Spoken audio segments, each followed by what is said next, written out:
Beloved friends, and welcome back to this sacred space where we delve into the heart of ancient narratives.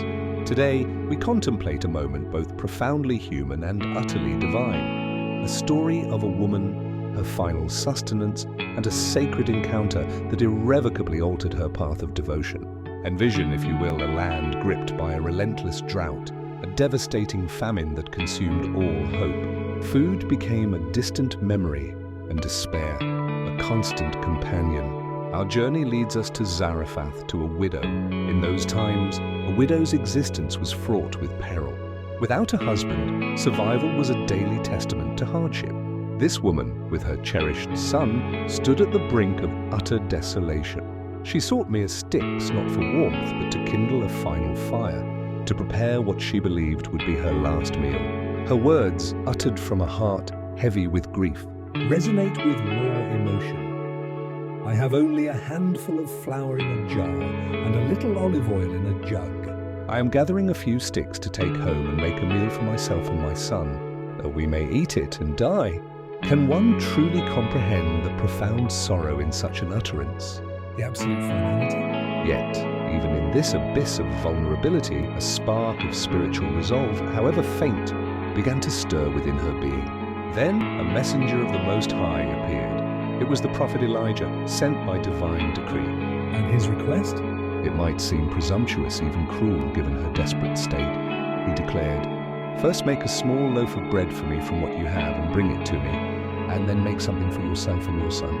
Ponder the weight of these words. Her last meal, and he asked her to offer the first portion to him. This was not merely a test of her resources, but a profound trial of her very spirit, an invitation to trust in the unseen hand of providence.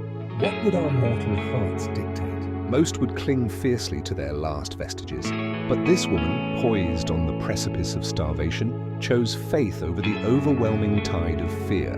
She gathered that meager measure of flour, that last drop of oil, and with a heart surrendered to trust, acknowledging the divine will at play, she prepared a small cake for Elijah. It was an act of supreme surrender, a gamble with the very lives of her family, born from an unyielding spirit and a profound, nascent belief in the Lord's promises. This was no meek capitulation. It was a profound declaration of resilient hope, deeply rooted in a personal decision to heed the sacred word delivered through God's prophet. And what miraculous unfolding followed?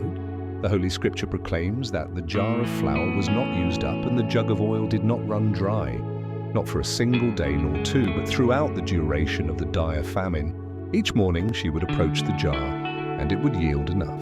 Each time she required oil, the jug would provide, sufficient always.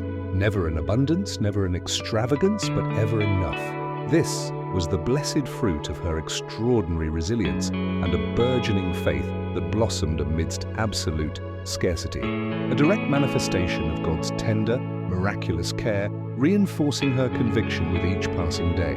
This is far more than a tale of mere sustenance. It is a profound message of divine provision, of stepping forth in faith when all earthly logic cries out against it.